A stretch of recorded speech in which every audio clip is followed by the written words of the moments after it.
Mayon is a scenic park located near the iconic Mount Mayon, known for its perfect cone shape and beautiful landscapes. The park features vibrant flora and offers panoramic views of surrounding mountains and valleys, making it an ideal spot for relaxation. Popular for picnics, family outings, and photography, especially at sunrise and sunset.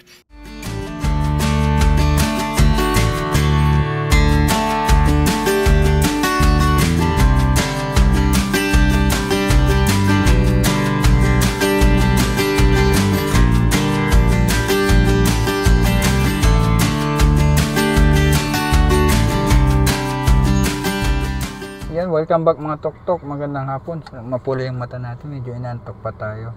So anyway, kahit inantok pa tayo, punta tayo ngayon sa Mount Mayon, doon sa View Mayon. So ibabahagi ko sa inyo mga Toktok kung anong meron doon sa View Mayon. Isa campsite din also, at pasyalan na rin. So na timing, di mainit yung panahon dito ngayon sa Bicol o sa Albay, medyo umuulan-ulan. At siguro okay naman to kasi meron naman tayong owning tent kung sakali naman, no, gamitin na lang natin. So hindi tayo mag-overnight, so ipasyal ko lang kayo papunta dun sa View Mayon. Balik na ako dun, so familiar sa akin yung daanan doon, pero yung pupunta natin ngayon na campsite ay first time ko rin napupunta doon. So kaya mag-waste na lang ako, no, para sigurado na hindi ako makakalagpas doon kung saan papasok. Pero although nakikita ko na yun dati, parang may signage naman yun. So okay, let's go mga Toktok.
Di ba bayok-bok yan? Link pala ng Banaw, tapos tatawid ka dito papuntang,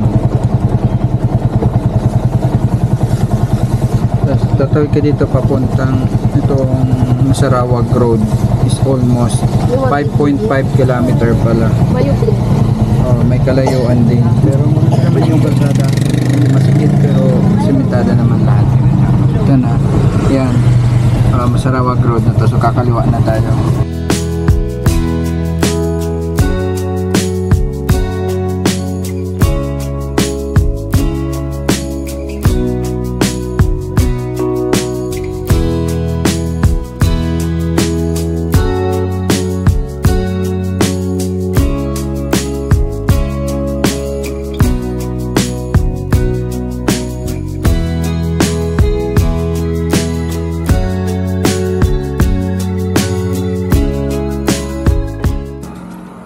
Tayo ng prinitong saging. Nice. Kung ano sa Tagalog dito, prinitong saging, sinapot sabi sa Bicol. At siguro ano po, DJ? Sinapot. Sige po. 12 tulo. Wow! Magkano po? Magkano po? 36? Sarap palagod dati? Ah? Puto na lang. Opo. Thank you.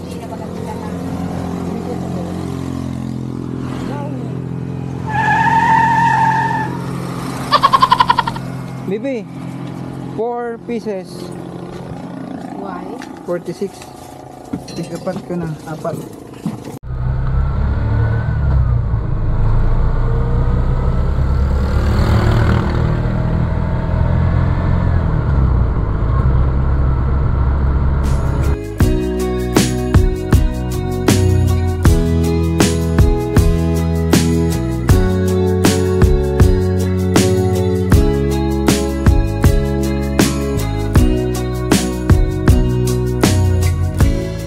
Charge ko yung 360 ko, hindi siya wala siyang indicator light, so, parang hindi na gumagana yung charging ko.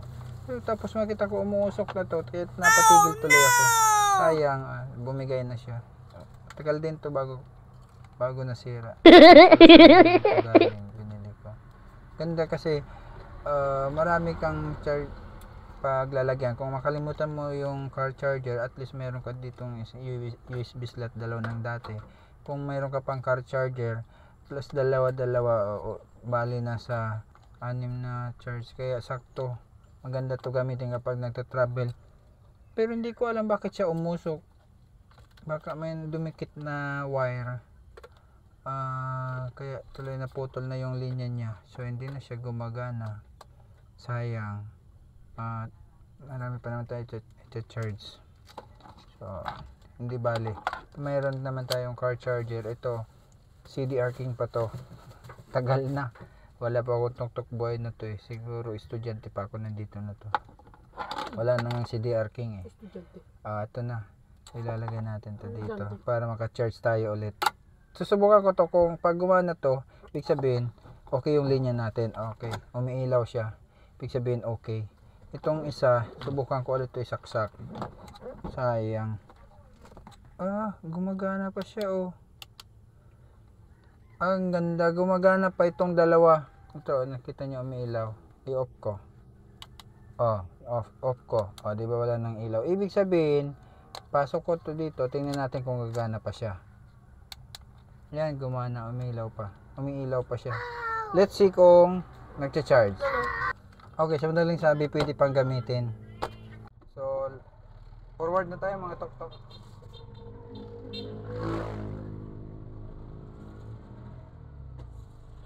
Yan, gumagana pa naman pala. Gumagana siya. Ang di lang gumagana sa kanya, yung pinaka mainboard niya, wala na yung indicator na may nakalagay kasi dito na kung ilang volts yung battery. May battery reader kasi siya. So, dahil yun na ata yung umusok, kaya nawala na yung sa parang indicator niya, yung reading wala na, pero yung charging gumagana pa rin.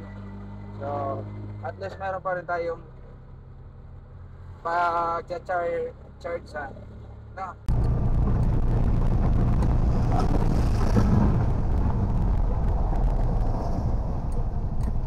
Baba muna tayo mga tok-tok. Tingnan nyo, ayan na yung mount ko yun. Ang lapit na oh. Pag sa camera hindi mo gaano ma-appreciate, pero pag nandito ka makikita mo talaga na kahit parang yung mga buhangin at mga bato parang almost kulang na lang mahawakan mo, kumbaga, kasi nakikita na natin kahit yung halaman buong-buo na natin nakikita eh. Pero kala natin nasa tuktok na tayo, pero kapag nasa malayo tayo, kung titingnan mo to, itong kinatatayuan natin ay nasa paanan pa lang tayo, hindi pa to malapit sa tuktok. Siguro kung di ako nagkakamali, mga 6 to 8 kilometers pang layo niya. So dito muna tayo, nag-stop over muna tayo kasi para ma-feel natin yung lamig. Lamig, tingnan nyo noon wag muna, may motor. May motor. I-roll muna kaya ito, baby. Get down, darling. Say hi. Hi. Get. Sa baba maulan, pero dito maganda naman yung panahon. Ito yung nakita natin, yung foggy na yon, doon tayo dumaan eh. Doon banda. Foggy. Sige. Akyat na tayo.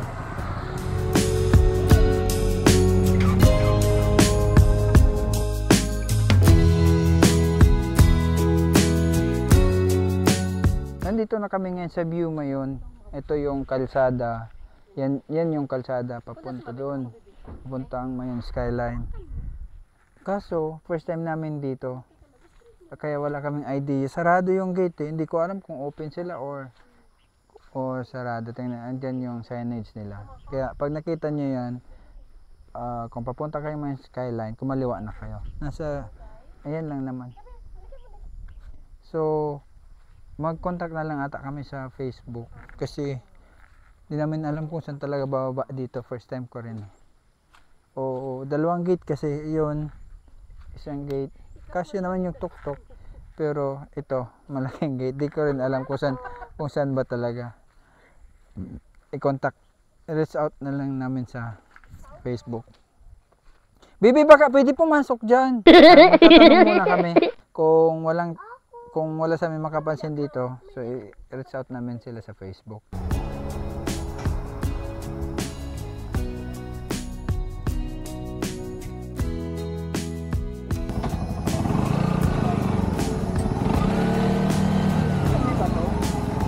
Wala.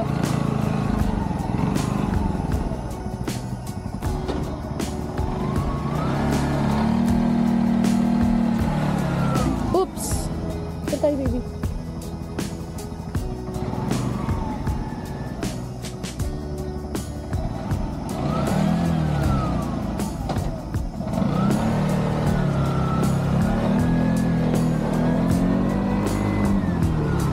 Dito ka, dito ka.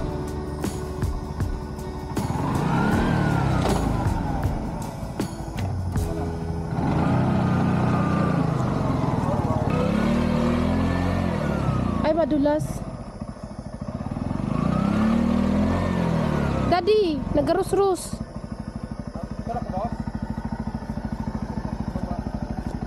Madulas kasi.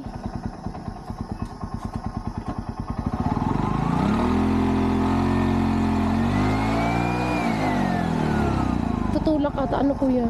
Tignan mo lang mas dito apa. Pare sa bato ang nasa pagdala niya, pagdala may bato. Eh ako, nahulog na ako sa bato. Yung isa po, yung isa nahulog. Nahulog ka. Medyo ipapatong. Mas ipigan mo si kuya di. Yan talaga. Okay, di ba na? Apo, pwede dyan. Daddy, si kuya, ayan sa likod mo. Dito na ang bato.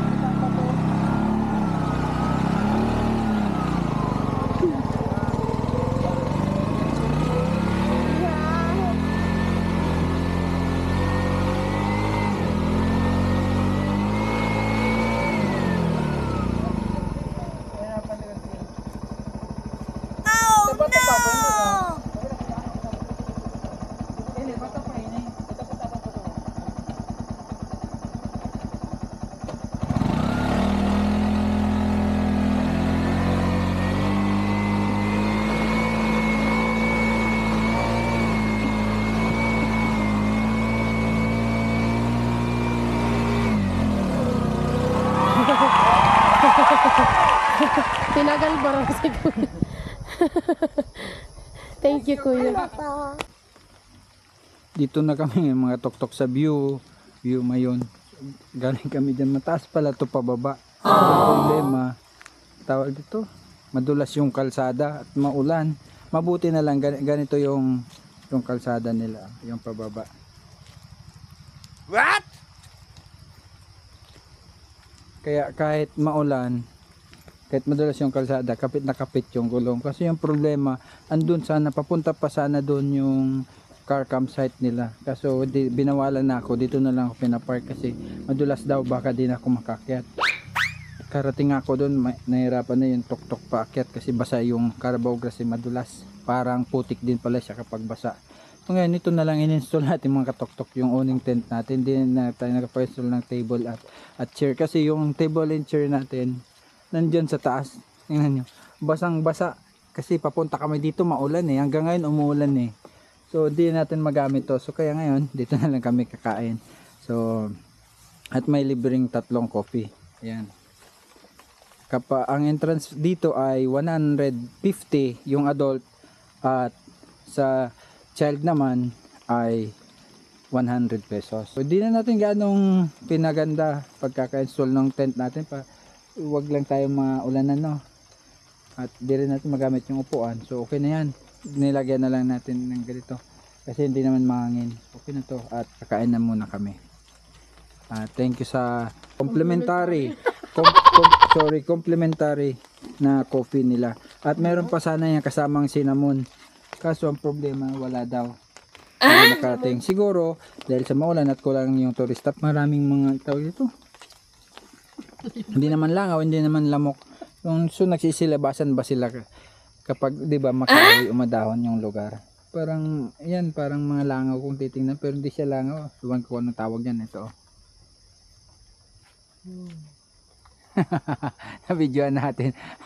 ang kate sa sa skin, sa balat. Tuloy nangangati ako. Yan. So, kain muna tayo mga katoktok. Guran kasi. Ulam namin gulay na kalabasa at of course chicken, fried chicken. Anong part ito? Leeg. Favorite ko sa part ng chicken yung leeg. Maliban sa masarap na, mura pa kasi tagsa 10 piso lang ito.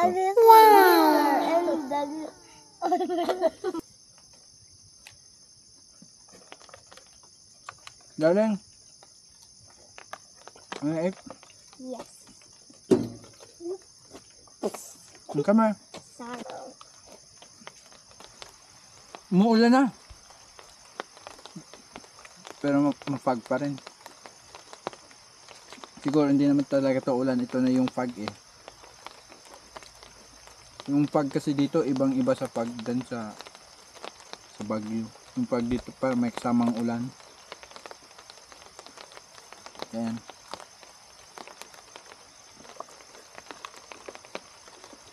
Make yourself proud. Nice. Tingnan ko. Saan mo ito? Ang basa niyan. Make yourself proud.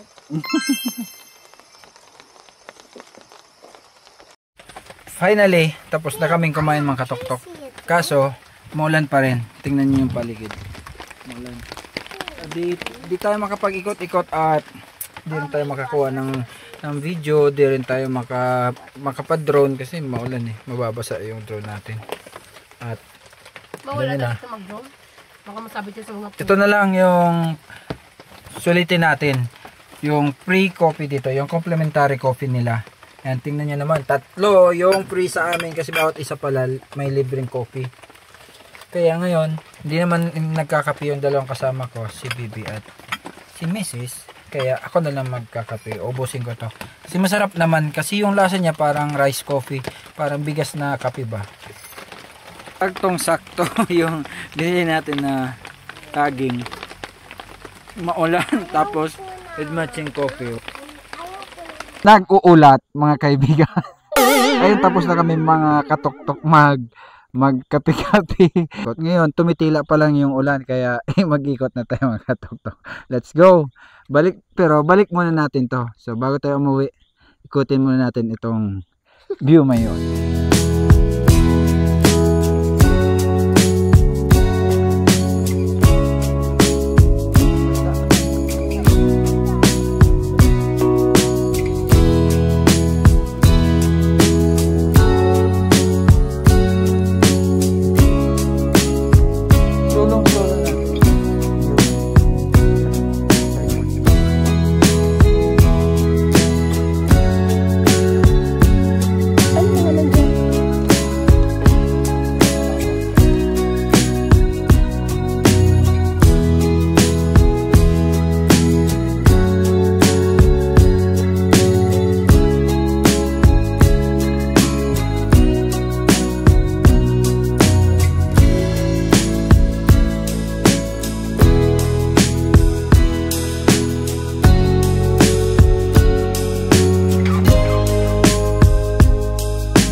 Daan muna tayo dito sa store natin.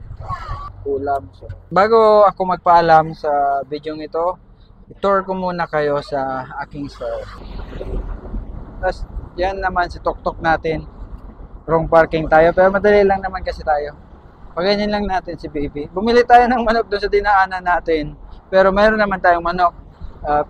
Kasi yun nga lang, wala tayong luto, kaya bumili tayo. Pag nadaan kayo dito, stop over lang kayo sa Mr. Green Chick. Nandito yung menu. Dito yung rice and chicken, 50 pesos. Hot dog, 2 piraso. At na may kanin, 40 pesos. Tapos lumpia, 3 piraso na may kanin, 30 pesos. Tapos kanin na may itlog, sunny side up is 30 pesos. Tapos meron tayong mga cold drinks, ayan. Soft drinks, water, mineral water, tea, energy drink, and so on and so forth. Meron tayo dyan Yakult.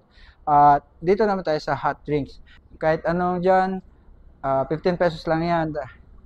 Titimpla na namin, iinumin nyo na lang. Tapos, kung gusto nyo kumain, snacks, ito meron tayong mga chichirya, biscuits, ganun na rin, snacks. At dilata, kung ayaw nyo ng chicken. At meron din naman cup noodles kung gusto nyo mainit na mainom at makakain, cup noodles tayo. Tapos dito namin nilalagay yung chicken. So bukas pa tayo mag-open kasi Sunday. At ito yung dining area natin. And of course, huwag natin kalimutan, nag-offer din kami dito ng leche plan. Yung leche plan natin meron, at ito yung dessert. Yan. Yung ice cream natin. Pili lang kayo. Hanggang dito na lang yung ating video. Thank you so much for joining us sa aming pag-camping. See you soon mga Tok-Tok. Bye-bye. Green Sunflower Vlog saying, my heart belongs to you and your heart must belong to Green Sunflower Vlog. Bye-bye.